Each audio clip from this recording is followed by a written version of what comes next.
Vendredi le 22, comment ça va aujourd'hui? Ça va bien, good. Je parle comme des dentistes. Avez-vous déjà remarqué quand vous allez chez le dentiste, hein, il vous parle, puis il vous répond.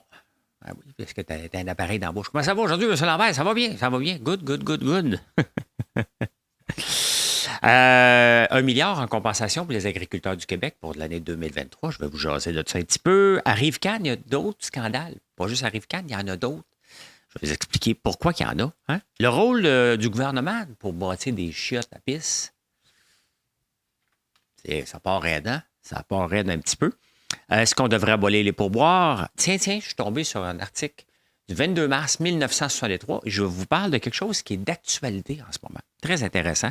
L'inflation diminue. Taux d'intérêt, ça s'en vient. Ça s'en vient, ça s'en vient. Couche-tard, c'est rare que ça diminue, mais ça diminue des fois, donc ça rapporte un petit peu moins. L'or va bien. Et TikTok. Je vais vous dire ce que Mike Spence a dit de TikTok.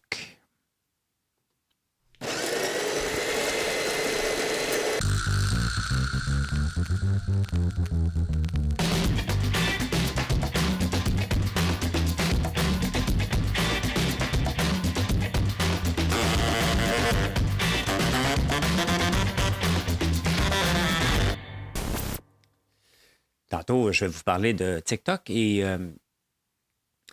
le but de toutes les plateformes, là, puis TikTok l'a gagné, cette bataille-là, c'est de vous garder sur notre site. Hein. C'est ce que j'essaie de faire à tous les jours en faisant des recettes, en faisant ma BD entrepreneuriale, en faisant des accords. Donc, devenir un point central pour l'érable, l'ail noir et le miel et les capsules entrepreneuriales aussi. Donc, c'est un point que je veux amener. C'est un projet à long terme. On a une petite équipe. Hein? C'est moi et Marilyn. Donc, si je recommence puis je sais me comporter en société, je dirais c'est Marilyn et moi. Donc, voilà. Hein? On va en parler tantôt. Vous savez que je suis agriculteur, que je n'aime pas les subventions. Je vais parler beaucoup de subventions aujourd'hui. Entre autres, la financière agricole, qui est une assurance que les agriculteurs prennent hein, pour, en cas de la mauvaise température. Cette assurance-là, elle est payée 40 par les agriculteurs, 60 par les contribuables, dont nous. Hein? Je ne sais même pas, moi, si je suis assuré. Je ne sais même pas si j'ai fait assurer des affaires. Je ne sais pas si, honnêtement, je ne suis pas ça parce que ça ne m'intéresse pas trop, à part quand je vois les chiffres. Là. On va donner 1 milliard aux agriculteurs pour 2023. 2023, qui est une année sécheresse à l'Abitibi, hein? De pluie abondante dans le sud du Québec. Le miel, on m'a donné, les abeilles ne sortaient même pas tellement qu'il ne faisait pas soleil. Puis on a été chanceux pour le miel de tournesol parce qu'à un moment donné, le soleil est sorti au bon moment et les abeilles ont pu sortir. Puis on a eu un miel exceptionnel.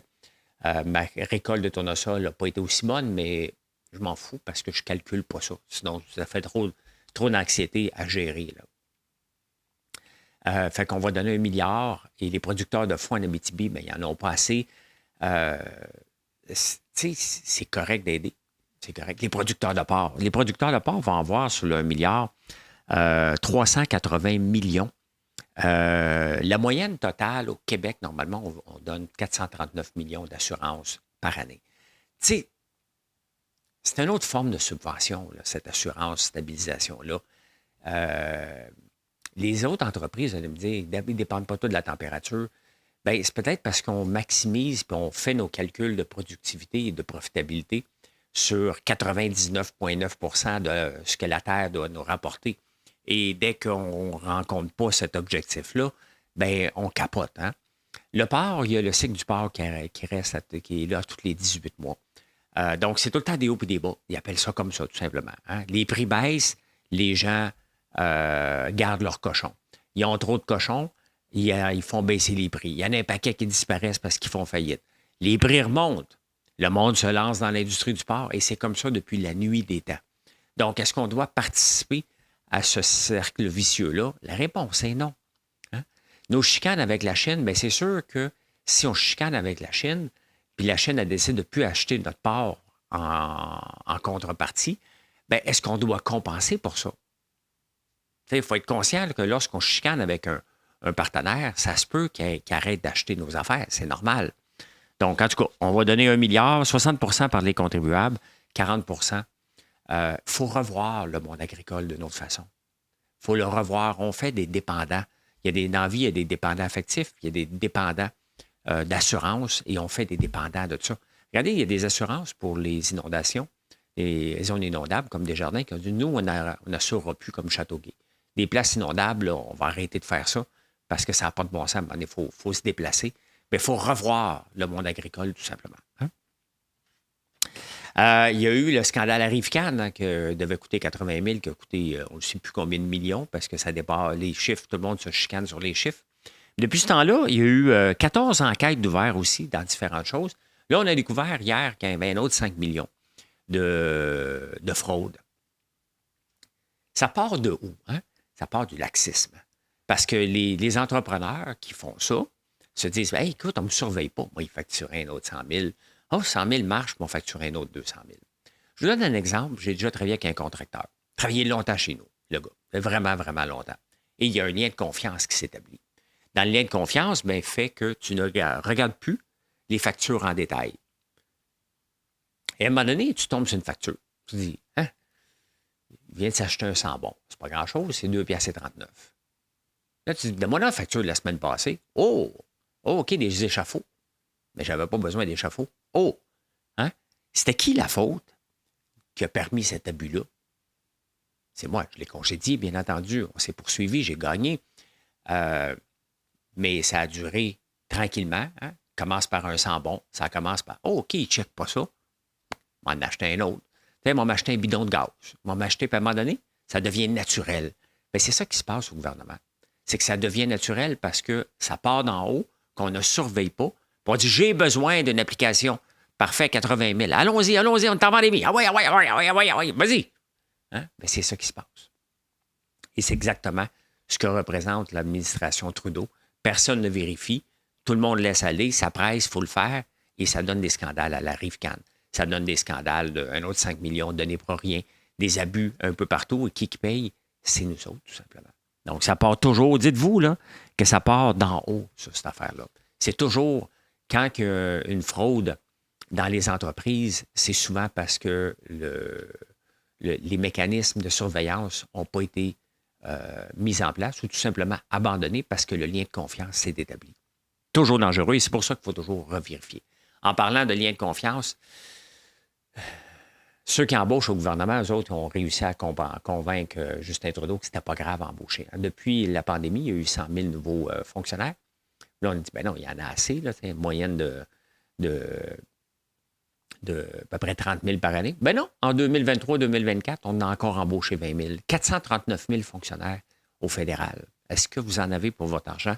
Seulement au fédéral, là, c'est 1 pour 10. Hein. Je rappelle que le fédéral, ce n'est pas la santé, ce n'est pas l'éducation, qui sont les 2 postes les plus importants ici au provincial. C'est quoi les postes super importants qu'on a besoin? Hein?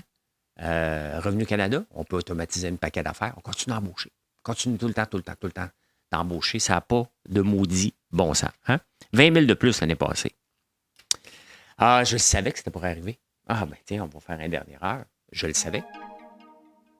C'est pas que j'étais un devin, parce que c'était évident. Aux États-Unis, puis ça va probablement faire la même chose ici, le lobby des autos. On l'a vu, hein? Dès qu'on a vu que les grands de l'automobile ont commencé à se verser des dividendes, faire des rachats d'actions, hein? Et de moins investir dans les véhicules automobiles. Pourquoi? Parce que le consommateur n'est pas prêt. Fait que, regarde, on va arrêter de mettre de l'argent là-dessus. Le consommateur n'est pas prêt, on va arrêter. Là, à un moment donné, ils sont allés voir le gouvernement américain, puis ils ont dit, ils ne sont pas prêts. Ils ne me donnent rien d'en mettre dans mes concessions. Le monde n'achète pas. Fait qu'ils devaient vendre pour 60 % d'auto électriques en 2030. Ça a été repoussé en 2032. Et ça va-tu être repoussé un petit peu plus loin? Ça va être repoussé constamment. Hein?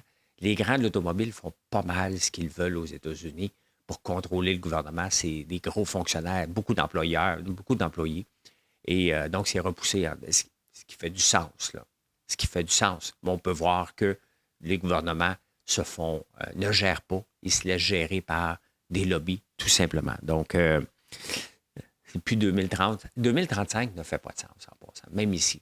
Même ici, si on réussit à le faire, ça va être au détriment de beaucoup d'emplois au point de vue des travailleurs et ça ne passera pas, tout simplement.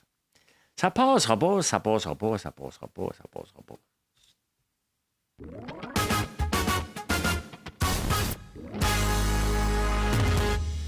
qui passe pas non plus au Québec, c'est sur la 20, près de la porte de l'Érable, dans le coin de Victoriaville. Il y a une nouvelle endroit où arrêter pour mettre du gaz, puis manger, puis tout ça. Hein? Puis un petit peu plus loin, 10 km plus loin, il y a une chiotte à pizza du gouvernement. Des petites places là, miteuses, qui n'est pas trop propre, qui puent. Là, le gouvernement a dit, non, non, on va investir, donc on va refaire une nouvelle concession. L'autre à côté, qui vient d'investir des millions, il est en tabarnane. Qu'est-ce que le gouvernement vient faire dans le commerce de détail encore, puis dans la construction de bâtisses? C'est pas parce qu'il en manque, là. Le capitaliste va s'occuper de ça. Si on a besoin d'une nouvelle, il va en avoir une nouvelle. Donc, le gouvernement, puisque ce terrain-là, puis que c'est pas beau, bien, il faut en construire un autre. Ça, c'est la logique. Mais derrière ça, il faut dire, ben non, c'est pas notre rôle de maintenir ce genre de commerce-là. Avec raison, mais le gouvernement n'apprend pas. On a un gouvernement. Tu sais, regardez les gouvernements communistes, là, puis regardez comment ils s'impliquent dans la vie de tous les gens, et regardez comment on s'implique de plus en plus dans la vie de tous les gens. Je vais vous en parler tantôt, parce que j'ai tombé sur un super article de subvention. On s'implique en tabarnouche dans la vie des gens. On veut se faire croire qu'on est capitaliste, qu'on est socialiste. Les gens ne se font pas mettre en prison pour leur liberté d'opinion. C'est à peu près juste ça. Mais pour le reste, SAQ, SQDC, les subventions, le contrôle des haltes routières, tabarnak. Qu'est-ce qu'ils font là-dedans? Ils n'ont pas d'affaires là-dedans, pantoute. Hein? Donc, voilà. Ah, le palmarès des écoles. Hein? J'ai eu un débat assez enflammé mercredi soir à nouveau au débatteur. Vous pouvez aller le revoir. Perdu patience. Perdu patience solide. C'est rare que ça m'arrive. C'est arrivé peut-être 2 fois ou 3 fois dans l'histoire la jeune histoire de ma présence au débatteur. Mais de quoi on a peur? Les syndicats, les directions d'école. Palmarès, pour moi, là, des écoles que Bernard Drinville, et j'espère que ça va aller là, c'est plus que les notes. Hein? C'est plus de savoir, est-ce que mon école est première ou dernière? On veut le savoir.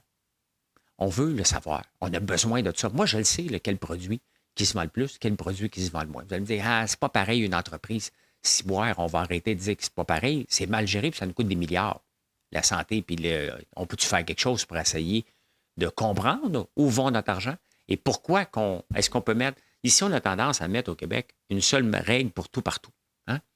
Mais les directeurs d'école doivent être aussi mesurés par rapport à la performance de leur école. On doit avoir ça. Est-ce qu'ils sont bons? Est-ce qu'ils sont pas bons? Pourquoi qu'une école fonctionne bien? C'est-tu juste parce qu'il y en a une qui est plus riche que l'autre? On doit avoir un paquet de chiffres, un paquet de données. On est dans l'ère des données. Je ne prends pas de décision sans aller voir mes données. Je fais des statuts en conséquence des données. J'améliore et j'investis plus dans certains secteurs de mon entreprise parce que j'ai des données. Les données qui viennent de l'extérieur. Je sais combien j'ai de clients répétitifs, qui revient quand, dans quel secteur. Je connais tout ça. Et dans les écoles où on a des milliards, on capote parce qu'on voudrait avoir un tableau de bord. Il faut vraiment être déconnecté de la réalité, de ne pas en vouloir un. On en veut un tableau de bord. On veut savoir qu'est-ce qui se passe. Et si ton école est dernière, es-tu dernière avec une note de 8 sur 10 ou avec 1 sur 10? Comme parent, tu veux savoir ton école, puis pourquoi? Tu envoies tes enfants, puis dans le débat, les gens disent ils vont choisir maintenant leur école publique. Je vous rappelle qu'à Saint-André-Avelin, là, j'ai une école. C'est là que je vais. Si je veux y aller, mes parents vont venir m'amener ailleurs. Hein? Vont-tu me transporter tous les jours? Monter pas de vente, secondaire 3, 4, 5, ça se passe à Papineauville. Quand même que je magasine, il va falloir que je déménage. Donc, je veux juste savoir, par contre, pourquoi que mon école est dernière? Est-ce qu'on peut mettre de la pression comme parent? Ben oui. Hein, on peut exiger, puis on peut comprendre, OK, parfait, il y a cette problématique-là dans cette école-là, et ça vient du directeur. Ça se peut. Tu sais, les jobs à vie, là. Il ne faut pas oublier que les directeurs au Québec, pour devenir directeur d'école, ça te demande 8 ans d'être professeur. Ben moi, là, je suis un gars qui aime la gestion, qui aime être un leader. Je peux être un leader comme prof, bien entendu.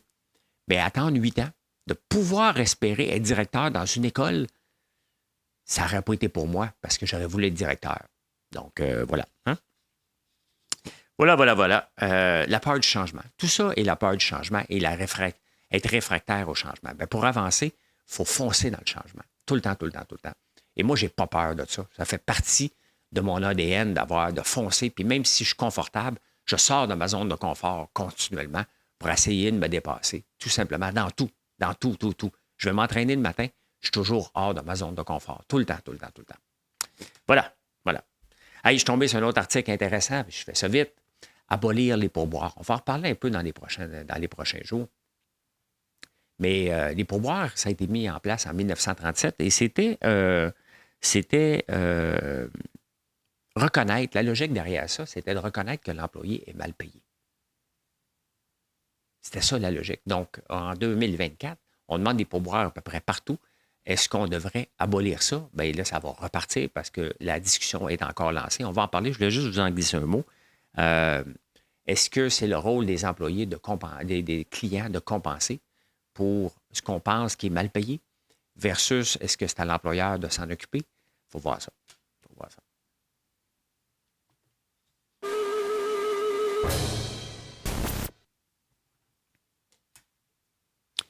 Je vous amène, c'est intéressant, vous allez voir que les journaux, il y a pas mal de répétitivité et c'est pas mal les mêmes nouvelles qui reviennent constamment. Hein? On est le 22 mars 1963 et qu'est-ce qui se passe? Dans 2 ans, fini la rougeole. Qu'est-ce qui se passe en 2024?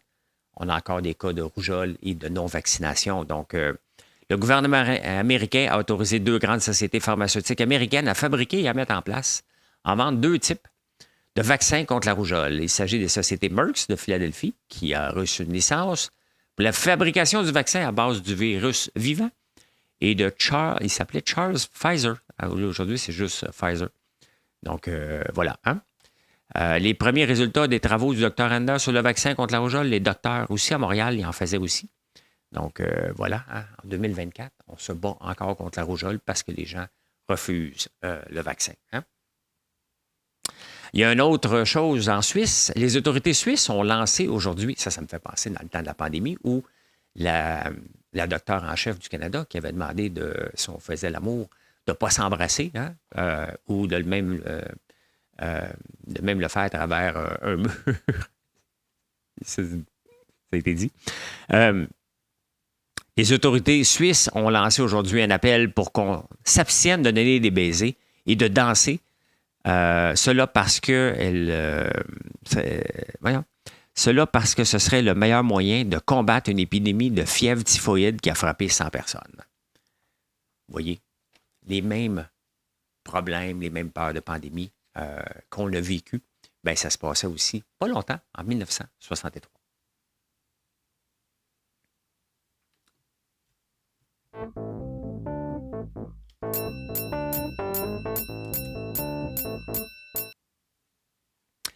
Ton fauteuil, ton journal, ta cigarette et ta télé, ce soir, laisse-les de côté. Pouvoir d'achat, les amendes, là, on parle tout le temps de l'inflation des prix, puis c'est sûr qu'il y en a eu, mais ça commence à diminuer. Les amendes, moins 19 % depuis 2020, hein, avant la pandémie. Les pôles de porc, bien là, c'est bien évident qu'ils on donne beaucoup d'argent aux producteurs de porc, c'est parce que le prix se vend moins bien. Donc, moins 14 %. Le thon en conserve aussi diminue. Les côtes de porc et les poitrines de poulet, moins 3 %. Ça avait monté de façon vertigineuse. Et je rajouterais même l'huile de canola. L'huile de canola, à un moment donné, avant que je me lance dans les bains, ça valait 18 $ le 4 litres. Ça coûte rien. Ça montait à 55 $ le 4 litres. J'ai pas pu monter mes prix parce qu'à un moment donné, vous n'allez pas les acheter, les beignes. T'sais? Donc, j'ai mangé mes bas. Là, aujourd'hui, on revient un peu moins à risque dans la profitabilité, à 32 $ le 4 litres. Donc, ça fait du bien. Ça fait vraiment du bien de voir qu'on diminue et qu'il y a eu de l'abus. Il n'y avait pas de raison que l'huile de canola monte. Hein? 0, 0, 0. Il n'y a jamais manqué de canola. C'était suite au manque d'huile de tournesol que les gens se sont pitchés littéralement à dire « OK, il manque d'huile de tournesol, on va monter le prix. » Il y a eu de l'abus. Et là, on revient à... Il y a eu des gens qui en ont profité, tout simplement. Hein? Tout simplement. Eh bien, le taux d'intérêt, ça s'en vient. Là, il y a eu un meeting mercredi de la Fed aux États-Unis et la Banque du Canada en a aussi parlé. La Fed prévoit 3 baisses de taux en 2024. À partir de quand? On ne le sait pas. On le voit que l'inflation, je vais vous montrer les prix, qui diminuent. Donc, on est plus en mode, dans certains secteurs, en mode déflationniste. Et aucune banque centrale veut arriver à ce point-là. Donc, la Banque du Canada a aussi dit qu'il était pour baisser les taux d'intérêt. Et probablement, puisque la Fed vient d'annoncer qu'ils vont baisser 3 fois les taux d'intérêt cette année. Donc, c'est peut-être des 0,5 des 0,25 ça va être des peanuts. Donc, c'est bon pour ceux qui ont des hypothèques. Et la Banque du Canada va devoir le faire avant. Pourquoi? Parce que le paiement de la dette est très élevé avec les taux d'intérêt actuels. Pour les particuliers, mais pour le Canada aussi, et même la Banque du Canada qui est endettée. Donc, elle se rendrait service elle-même en baissant les taux d'intérêt. Donc, ça veut dire que nos échanges à l'international vont faire mal ou vont profiter parce que le dollar va diminuer. Hein? On pense au dollar qui est en ce moment versus les États-Unis, bien, il a monté un peu. Il a monté un peu, on est à 74 cents en ce moment. Donc, il était, si on regarde sur 5 jours, le dollar canadien versus américain, mais il a monté un peu. Donc, pourquoi? Ben, le pétrole, l'or, les ressources, probablement. Je n'ai pas suivi pourquoi que le dollar avait monté, mais il faut s'attendre à un dollar probablement à 70 cents dès qu'on va commencer à faire baisser les taux d'intérêt. Il faut être prêt à ça. C'est avantageux lorsqu'on fait des échanges à l'international. Lorsqu'on achète à l'international, on paye toujours en dollars US. Donc, ça va faire un petit peu plus mal. Et si vous allez en Floride, ben 70 cents versus 74 cents, à un moment donné, si vous êtes là longtemps, ça fait une grosse différence aussi. Hein? Aussi, mais ça s'en vient. Ça s'en vient, ça s'en vient. Hey, Couche-Tard en bourse, c'est assez rare que Couche-Tard n'a pas une progression à l'infini. Ben, il vient d'avoir une petite pause Couche-Tard. Donc, le titre qui a déjà valu 85$ il n'y a pas longtemps, au mois de mars, le 7 mars. Donc, est à 82. Donc, c'est une petite débarque quand même. Hein? Si on regarde sur 3 mois, il y a moins de gens qui ont acheté du pétrole, moins d'achalandage. Donc, vous voyez, ça descend.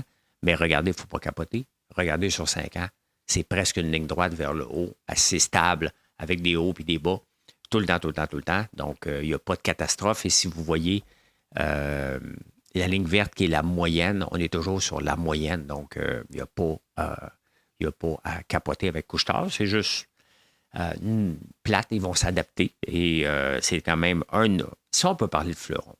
Hein? Ça, on peut parler de fleuron de Couche-Tard. Je suis tombé sur un excellent article. Vous savez comment je déteste les subventions et comment je pense des fois que nos gouvernements se comportent en socialistes/communistes. Le Canada n'est pas la terre de nos aïeux. Hein? Un super article de Kelly McFarlane dans le National Post. Canada, Land of Subsidies. Donc, ce n'est pas la terre de nos aïeux, c'est la terre de subsidies qui est subvention. On subventionne à peu près tout. Hein? Et on regarde, je parle souvent du S&P 500 qui est plein de techno. Qu'est-ce qu'on a développé ici au Canada? À force de se protéger, on se protège pour le lait. Hein? On a peur de la Nouvelle-Zélande et de l'Irlande pour le lait, qui n'est pas plus grand. Puis ce qu'il dit, c'est même pas plus grand. Les deux combinés ensemble. We block cheese and butter imports to save us from fearsome rivals like New Zealand and Ireland, which together have about 2/3 the population of Ontario. Les deux pays ensemble font le 2/3 de l'Ontario et on met des barrières. On n'a même pas compté le Québec. Donc, on met des barrières un peu partout. On a les tarifs les plus élevés dans les cellulaires. Pourquoi? Parce qu'on a mis des barrières. On est ultra protectionniste. Donc, est-ce que c'est l'approche à prendre? Bien, regardez le S&P 500 puis le TSX à Toronto. TSX, c'est les ressources, le pétrole puis les banques. On est dans la vieille économie parce qu'on se protège. Donc, personne n'est intéressé à venir faire de la business ici, à venir s'installer ici. Il y en a, là. Je ne dis pas personne. Mais à force de s'auto-protéger, il n'y a pas moyen du tout. Regardez Lynx qui vient de faire faillite. Qu'est-ce qu'il dit? Lynx demise should serve as a reminder that the competitive and operating landscape in Canadian aviation is dictated by government policies. Donc, c'est ça. Le gouvernement est omniprésent. Pourquoi? Parce qu'on dépend des subventions. On se protège avec des subventions.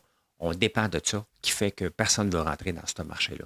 Très intéressant papier, je vous le résume rapidement, là, mais il faut, à un moment donné, arrêter d'avoir peur. Et La philosophie dans le capitalisme, typiquement américain, all the way, c'est dogs et dogs. Les chiens mangent les chiens et c'est le plus fort qui gagne. Et qui bénéficie de ça, ce sont les consommateurs. Ils sont très protectionnistes aussi, les Américains. Mais le Canada est ultra, ultra, ultra protectionniste et j'ai hâte de voir un nouveau gouvernement conservateur si on va faire sauter ça parce que techniquement, l'intervention de l'État, les gouvernements de type conservateur n'en veulent pas. N'en veulent pas. Et si vous avez de l'or, vous ne l'avez pas vendu, bien, regardez la montée. Hein, ça monte non-stop. Non-stop, l'or est à 2200. Vraiment à son plus haut à vie, je dirais. Ce que je peux voir dans un peu all, mettons 50 ans. Ben oui. Le plus haut, c'est en 2011 que ça avait monté. En 80, ça avait monté aussi. Donc, voilà, la progression de l'or, quand même très intéressant. J'ai des actions de Barrick Gold et je me suis attendu que ça monte pas mal plus vite, mais ça ne monte pas tellement vite non plus. Hein? Ça va aux insolites.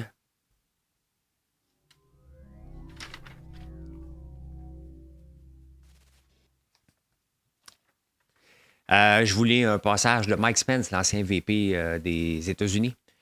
TikTok, un logiciel espion qui permet au Parti communiste chinois de manipuler